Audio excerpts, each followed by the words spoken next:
যে নারী স্বামীর মনে কষ্ট দিবে আল্লাহ রাব্বুল আলামিন এই দুনিয়াতে তাকে দুইটি বিপদের সম্মুখীন করবেন। আল্লাহর কসম করে বলছি, যে এই নারীরা, যে মায়েরা স্বামীর মনে কষ্ট দিবে, ওই নারীদেরকে এই পৃথিবীর বুকে দুইটি বিপদের সম্মুখীন করা হবে। দুইটি বিপদে তারা পড়বেই পড়বে। আল্লাহ তাআলা তাকে এই দুইটি শাস্তি তাকে দান করবেন। অনেক নারী আছে স্বামীকে তুই-তুকারি করে, যে নারী তুই-তুকারিও করেন ওই নারীকে আল্লাহ তাআলা এই দুইটি বিপদের সম্মুখীন করবেন। স্বামীকে মূল্যায়ন করতে চায় না, অথচ বিশ্বনবী সাল্লাল্লাহু আলাইহি সাল্লাম বলেছেন, আমি যদি সেজদা জায়েজ থাকতো প্রত্যেকটা স্ত্রীকে বলতাম সে যেন স্বামীর পায়ে সেজদা করে।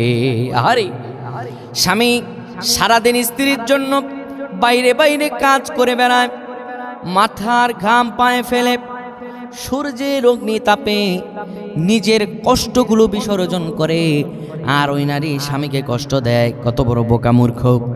স্বামীর মনে যারা কষ্ট দেবে, আমার আল্লাহ রাব্বুল আলামিন তাকে দুনিয়াতে দুইটা শাস্তির সম্মুখীন করাবেন।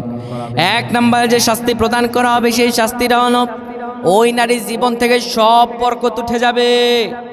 ওই নারীর জীবনে কোনো বরকত আসবে না, কোনো বরকত আল্লাহ তাআলা দেবেন না। ওই নারীর জীবন থেকে বরকতগুলো উঠে যাবে। দুই নাম্বারে আমার আল্লাহ তাআলা যে শাস্তি দান করবেন, ওই নারী কোথাও গিয়ে সম্মানিত হবে না। যেই জায়গায় যাবে, যেখানে হাত দেবে, সেই জায়গায় অপমানিত হবে। খবরদার মা বোনেরা, স্বামীর মনে কষ্ট দেওয়া যাবে না, স্বামীর মনে আঘাত করে যাবে না। আল্লাহ আমাদের সকলকে বুঝ দান করুক, পড়ুন আমিন।